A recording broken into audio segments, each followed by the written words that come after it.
शांतम्मा नाम की एक औरत रहती थी। उसके 2 बेटे थे, बड़ा बेटा हरि और छोटा बेटा गिरी। उन दोनों को 2 आंखों की तरह देखकर उसकी सारी उम्मीदें उन्हीं के ऊपर रख के जीने लगी। एक दिन एक बुजुर्ग आदमी शादी के रिश्ते के विषय में आने पर उनसे ऐसे कहने लगी, मेरी बात को आप गलत मत समझिए चाचा।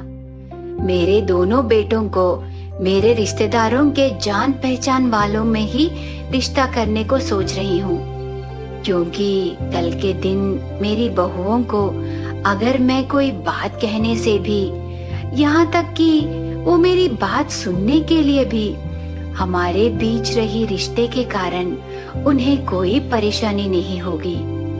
लेकिन अगर आप अच्छे दिल से अच्छा रिश्ता लाने से भी वो बाहर का रिश्ता ही होगा। मैं अपने अभिप्राय को बदल नहीं सकती चाचा। ऐसे डट के विषय कह देती है।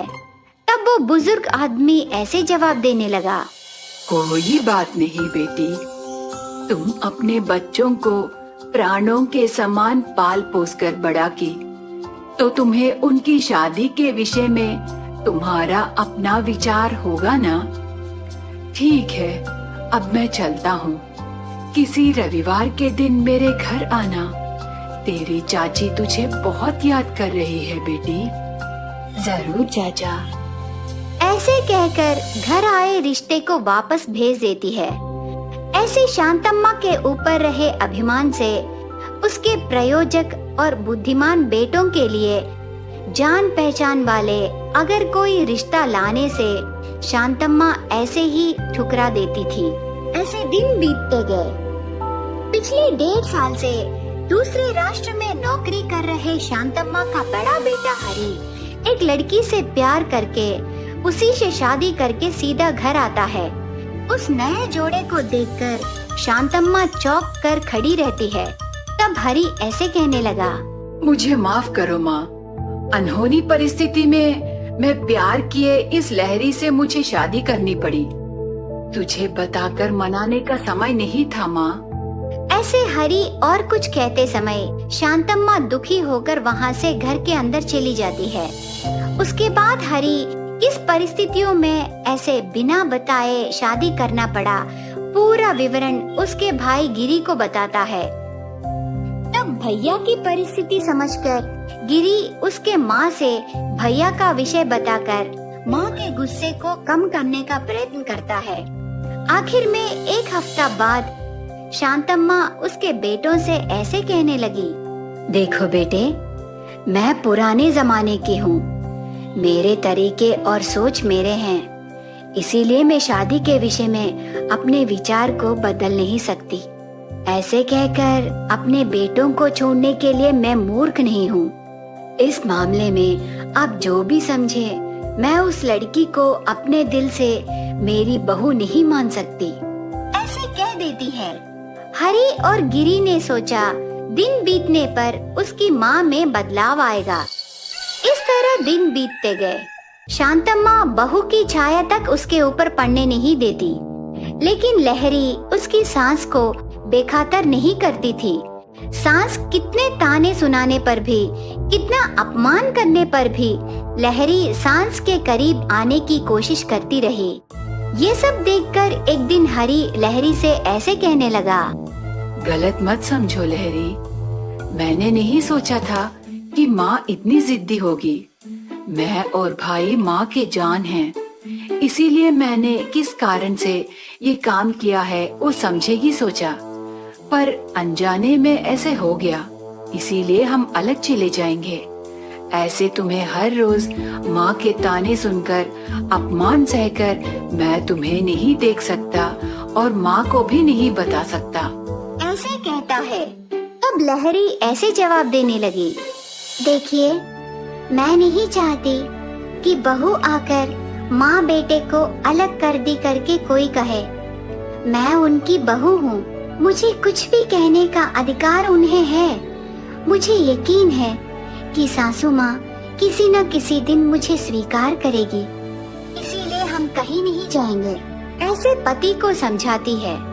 इस तरह दिन बीतते समय छोटा बेटा गिरी को उसके सौतेले पिता की पोती रिश्ते में शांतम्मा की भतीजी मीना से दूसरा बेटा गिरी से शादी करती है। घर आए कुछ दिनों बाद छोटी बहू अपनी सास बड़ी बहू को कितनी हैरत से देखती है और छोटी बहू को कितने प्यार से देखती है समझ लेती है।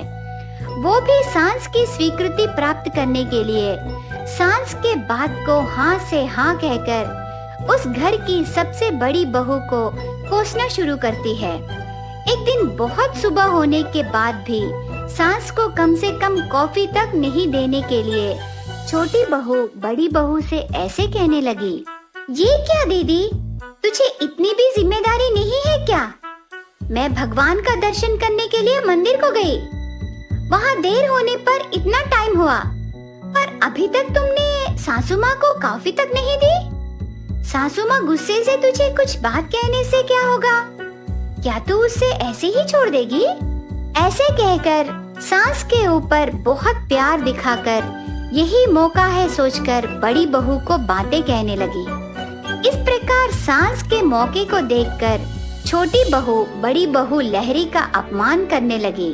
तब शांतम्मा को लगा छोटी बहू का तरीका ज्यादा होने लगा, लेकिन अगर ये मामला सामने आने से बड़ी बहू की तरह बातें कहने लगी करके सोचकर दोनों बहुओं के बीच बातें चलते समय बाजू जाकर ऐसे सोचने लगी, ये क्या, मीना का मामला दिन बर दिन बढ़ती जा रही है, लेकिन बड़ी बहू बहुत अच्छी स्वभाव की है, इसीलिए मैं और छोटी बहू इतनी बातें कहने पर भी वो कभी भी हमें जवाब नहीं दी। अगर वो जवाब देती तो ये घर दो टुकड़े हो जाते, इसीलिए किसी भी तरह बेचारी उस भोली को बातें कहने से रोकना है। अगर मैं उसे गुस्से से कह दी तो वो उसे मौका लेकर बहुत बातें बोलने लगी। ऐसे सोचकर उसकी भतीजी छोटी बहू के ऊपर गुस्से से हिल जाती है। ऐसे एक हफ्ता बीत जाता है। एक दिन बड़ी बहू को कपड़े धोने के विषय में घर के दहलीज पर खड़ा करके छोटी बहू मुंह में आई बातें कहने लगी। ये सब देखकर शांतम्मा चुप नहीं रह सकी और बीच में आकर ऐसे कहने लगी, मीना, तुम चुप रहोगे कि नहीं? तुम्हें बड़ों की सम्मान करना नहीं आता क्या? बड़ी दीदी को मुंह में आई बातें कहने लगी। तू सोच रही है उसे कुछ भी कहने से मैं चुप रहूंगी करके? और एक बार मेरी बड़ी बहू को कुछ कहने से मैं तुझे मार डालूंगी। उस बच्ची में रहे सहनशीलता और अच्छाई को क्या तुझे समझ में नहीं आ रहा? जब से वो इस घर को आई है तब से मैं कितने बातें बोलने पर भी वो बहुत सहनशीलता से सही। तू छोटी है लेकिन वो तुझे कभी भी एक बात भी नहीं बोली। इतनी अच्छी बच्ची को ऐसे दहलीज पर खड़ा रख के पूछ रही हो? मुंह बंद करके घर के अंदर जा, नहीं तो इस घर को छोड़कर चली जा। ऐसे छोटी बहू को डांटकर बड़ी बहू की तरफ बातें करने पर मीना ऐसे जवाब देने लगी, बाप रे, इतने दिनों बाद तेरी बड़ी बहू की अच्छाई तुझे अभी समझ में आई सासू माँ? तुझे दीदी के बारे में पता चलने के लिए ही मैंने इतने दिन ऐसे बातें किए हैं। मुझे माफ करो दीदी। सासू माँ, तुम तो बड़ी बहू को केवल बाहर की बच्ची होने पर ही इतने दिन तुमने उससे बहुत सताया है। तेरे बाद मैं उसे कितनी बातें बोलने पर भी तू कभी नहीं रोकी। अगर मैं दीदी के स्थान में रहने से इतने सारे अपमानों को क्या मैं इस घर में रहकर सहती? लेकिन दीदी देवता है देवता, इसीलिए वो कभी भी जीजा को ले जाकर दूसरा घर बसाने को नहीं सोची। उसकी सहनशीलता से तेरे मन में जगह हासिल करने का प्रयत्न की, इसीलिए उसके प्रयत्न को साकार करने के लिए मैंने दीदी को इतनी बातें बोली। पर देखी ना सासू माँ, तेरे मन को पसंद आई तेरी बड़ी बहू के बारे में कोई क्या सोचेंगे करके इतने दिन तुमने स्वीकार नहीं की। ऐसे कहकर इतने दिनों से वो नाटक कर रही है कहकर सास बहू के बीच रही दूरी को कम करने के लिए उसके प्लान को बताने पर शांतम्मा की आंखें खुल जाते हैं। तब शांतम्मा ऐसे कहने लगी, सच बोले रे, रिश्तेदारों की बच्ची हो या दूसरों की बच्ची, बहू यानी सास के व्यवहार के आधार पर रहती है, इसके अलावा और कुछ खास नहीं रहेगा करके मुझे समझ में आया। लहरी बेटी, इतने दिन मैंने तुम्हें बहुत दुख पहुंचाया है, मुझे माफ करो बेटी। ऐसे मत बोलो सासू माँ, आप हमारे सासू माँ हो।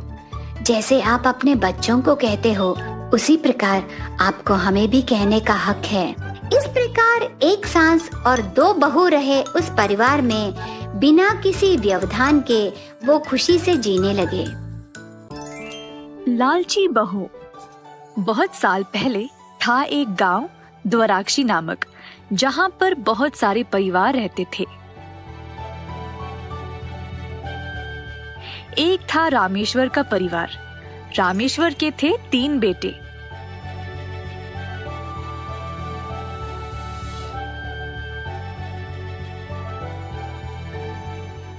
पर एक दिन गांव के मेले में सबसे छोटा बेटा राजू खो गया। तब से रामेश्वर और उसकी पत्नी ने दोनों बेटों को बहुत ही ध्यान से बड़ा किया। दोनों बेटे बड़े हो गए और उनकी शादी की उम्र भी हो चुकी थी। दोनों को अच्छे खासे संबंध आने लगे। अच्छे रिश्ते मिलने के बाद दोनों की शादी बड़े धूमधाम से कर दी गई। दोनों बेटों की अच्छी नौकरियां थी, तो वे सुखी से अपनी अपनी पत्नियों के साथ रह रहे थे। इसी दौरान रामेश्वर ने अपने काम से इस्तीफा दे दिया और सिर्फ घर के मामलों को संभाल रहा था। अचानक से कुछ दिनों से दोनों बहुओं में लड़ाइयां शुरू हो गई। घर के काम काज में, खाना पकाने में, यहाँ तक कि कपड़े पहनने में भी दोनों के बीच में प्रतियोगिताएं होती थी। दोनों के बीच हालात इतने खराब हो गए कि बात भी करना बंद कर दिए। देखते ही देखते दोनों अपने पतियों के पास गए और बोले कि अब से वह एक दूसरे के साथ एक छत के नीचे नहीं रह सकते। अपने पतियों को बोला कि वह जायदाद से अपना हिस्सा ले और अलग घर में रहना शुरू कर ले। दोनों भाइयों ने इस बात को मान लिया और इस बारे में अपने माता पिता से बात करने चले गए।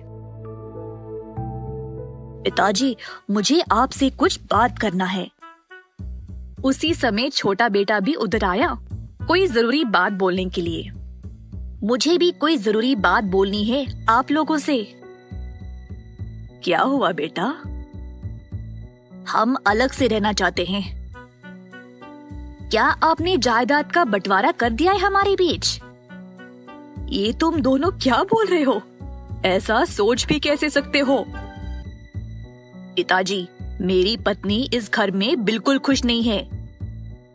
मुझे तुम्हारी वजहों से कोई मतलब नहीं। तुम लोगों ने सोच भी कैसे लिया कि तुम्हारी माँ तुम लोगों के बगैर रह पाएगी? ये सब सुनकर दोनों बहुओं ने अपना अपना सामान लिया और कमरों से बाहर निकल आए। सुनिए जी, इन लोगों के पास है भी क्या आप दोनों भाइयों में बांटने के लिए? चलिए चलते हैं।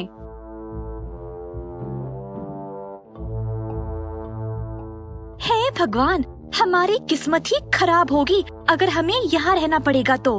आइए जी, चलते हैं। ऐसा कहकर दोनों बहुएं अपने पतियों को लेकर घर से चले गए। रामेश्वर की पत्नी का दिल अपने बेटों को जाते हुए देखकर टूट गया और वह जल्द बीमार पड़ गई। दिन रात अपने बच्चों के बारे में ही सोचती रही। ये सब देखकर रामेश्वर भी बहुत उदास हो गया। एक दिन रामेश्वर के घर कोई आदमी आया। जब रामेश्वर ने दरवाजा खोला तो उसने देखा कि वह आदमी बिल्कुल उसी की तरह लग रहा था। वह हैरान रह गया। आप रामेश्वर हो क्या? मैं आपका तीसरा बेटा राजू। मेरा बेटा राजू? रामेश्वर ने अपने बेटे को कस के गले से लगा लिया और अपनी पत्नी के पास ले गया उसके बेटे से मिलवाने के लिए। अपने बिछड़े हुए बेटे को देखकर माँ खुशी से झूम उठी राजू ने पूछा कि उसके भाई किधर है, तो माता पिता ने उसको सारी कहानी सुनाई।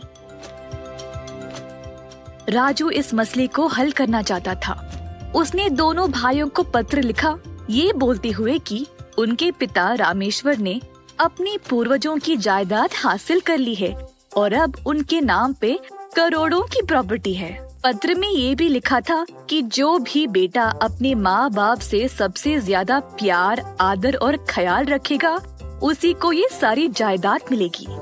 ये पत्र पढ़कर दोनों बहुओं ने अपने पतियों को वापस घर जाने के लिए मना लिया।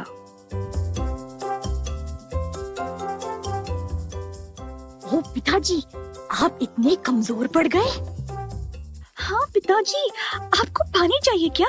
आपने दवाई ली? दोनों बहुओं ने माँ बाप की पूरी सेवा की, उनका दिल जीतने के लिए। दोनों भाइयों ने देखा कि कैसे उनकी पत्नियां इतना नाटक कर रही थी और हैरान रह गए। फिर दोनों भाई भी मिलकर अपने माता पिता की सेवा में लग गए। उसी समय राजू घर आया। माँ, पिताजी। बड़े भाई और उनकी पत्नियां राजू को देखकर हैरान रह गए। राजू सबको देखकर खुश हो गया कि उसकी योजना काम कर गई। उसने अपने भाइयों को गले से लगा लिया और वो भी राजू को देखकर खुश थे। दोनों बहुएं मन लगाकर मेहनत करने लगी। उनकी मेहनत देखकर भाइयों ने भी उनकी मदद की। डोसा, चाय, कॉफी सब कुछ अपने सास ससुर के लिए बनाया। दोनों ने घर का सारा काम संभाला बिना किसी झगड़े के, ताकि उनको जायदाद में से हिस्सा मिल जाए। ये सब कुछ माँ, पिता और 3 भाइयों के लिए कुछ नया था। कुछ दिनों बाद पत्नियां अपने पतियों से पूछने लगी कि अब जायदाद का बंटवारा कब होगा। दोनों बेटे गए अपने पिता से सवाल करने के लिए।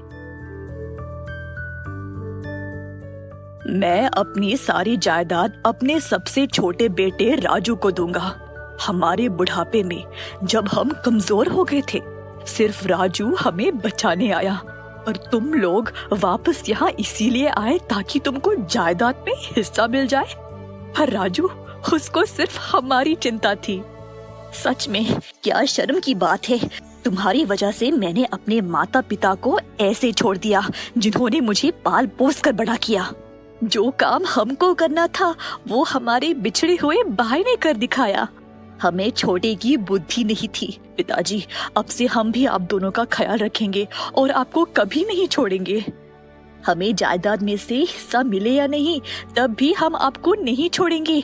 हमारी पत्नियों को हमारे साथ अगर रहना है तो रह सकती है, नहीं तो नहीं।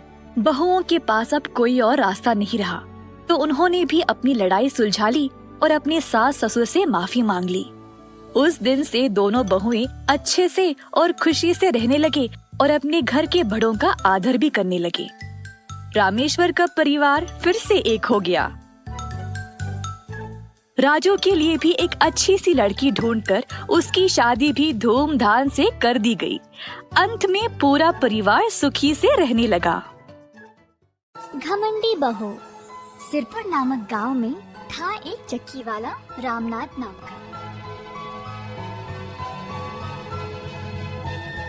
रामनाथ अपनी माँ सरस्वती जी, उसकी पत्नी सूर्यवती और 3 बच्चों के साथ रहता था। गांव में रामनाथ का मिल अच्छे से चल रहा था, तो उसने सोचा कि वह एक और मिल शहर में खोलेगा। शहर में बसने के बाद रामनाथ को अच्छा मुनाफा मिलने लगा, पर शहर में जाते ही उसकी पत्नी, जो बचपन से गांव में ही रही थी, अचानक से बदल गई, जैसे कि उसको शहर के तौर तरीके पहले से ही पता हो। महंगे हैंडबैग्स, चश्मे वगैरह खरीदने लगी और कोई अमीर शहर की महिला की तरह तैयार होने लगी।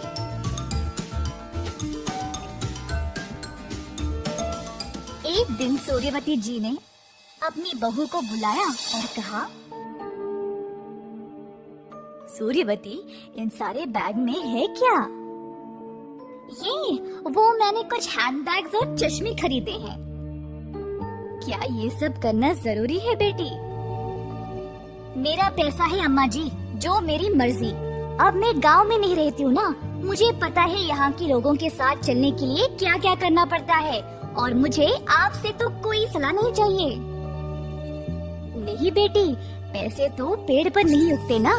इस घर की बहू होते हुए तुम्हें भविष्य के बारे में भी सोचना चाहिए और सोच समझकर पैसे खर्च करने चाहिए। तुम जो ये सब कर रही हो वो ठीक नहीं है बेटी। मेरी मर्जी अम्मा जी, मैं अपनी शर्तों पर जीना चाहती हूँ और मुझे किसी की सलाह नहीं चाहिए।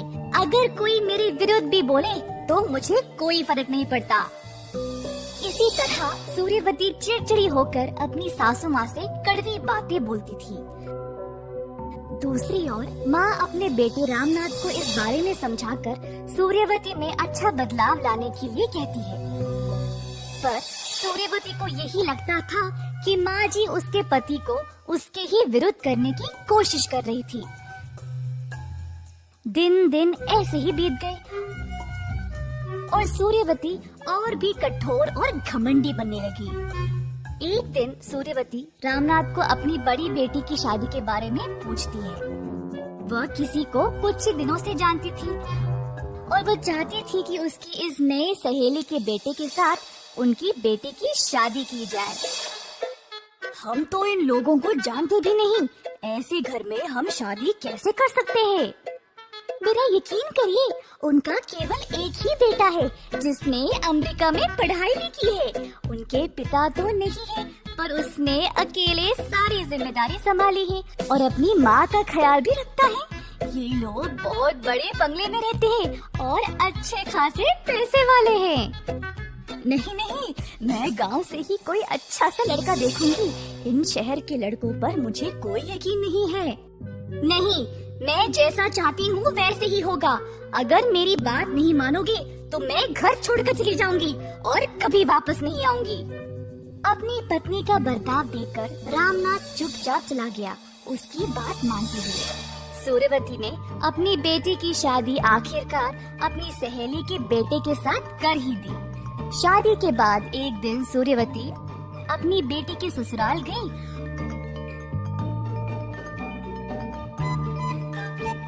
और इतना बड़ा बंगला देखकर हैरान रह गई।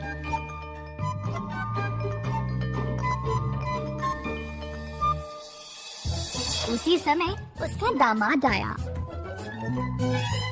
आजकल बहुत चोरी हो रही है माँ जी, पर हमें कोई दिक्कत नहीं। मैंने हमारे सारे मूल्यवान चीजें लॉकर में डाल दिए हैं। ये लॉकर क्या है बेटा?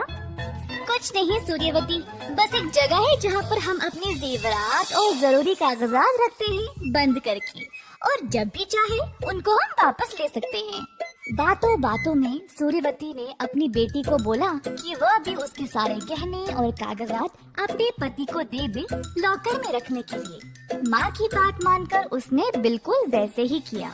अगले दिन सूर्यवती के दामाद ने अपनी पत्नी को वापस मैके भेजा और बोला कि वह अपने माँ के घर से 50,000 रुपए जल्दी ले आए, क्योंकि कोई संकट आ गई है। बिना सोचे समझे सूर्यवती ने उसको पैसे दे दिए। पैसे मिलने के बाद फिर से अगले दिन दामाद जी वापस अपनी पत्नी को मायके भेज देता है, उसके पूरे सामान के साथ, ये कहते हुए कि वो और उसकी माँ विदेश जा रहे हैं किसी काम के सिलसिले। ये सब देखकर रामनाथ को अपने दामाद पर शक होने लगा। उसने सोचा, काम के लिए इनको देश छोड़कर जाने की क्या आवश्यकता, और वो भी अचानक से? पता तो लगाना पड़ेगा।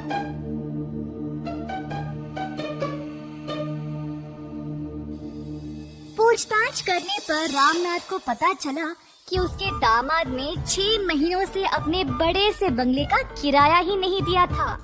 तुरंत उसको समझ आ गया कि उसके दामाद ने उन सबको धोखा दिया है। जल्दी वह घर गया सबको ये बात बोलने के लिए। हाय भगवान, बिना जाने मैंने बेटी की शादी उस धोखेबाज से कर दी और बेटी के सारे जेवरात और कागजात भी उसको ही दे दिए, और परसों तो बिना सोचे समझे मैंने 50,000 रुपए भी दे दिए।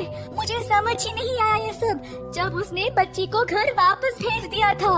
सूर्यवती ने फिर रामनाथ और सासू माँ से माफी की भीख मांगी। उसकी मूर्खता और घमंड की वजह से उन्होंने अपने सारे जेवरात और जरूरी कागजात खो दिए और उसकी बेटी की जिंदगी भी बर्बाद हो गई। इस कहानी से हम ये सीखते हैं कि कोई भी फैसला लेने से पहले अपने घर के बड़े बुजुर्गों से पूछना चाहिए। अगर ऐसा नहीं करोगे तो सूर्यवती की तरह फंस जाओगे।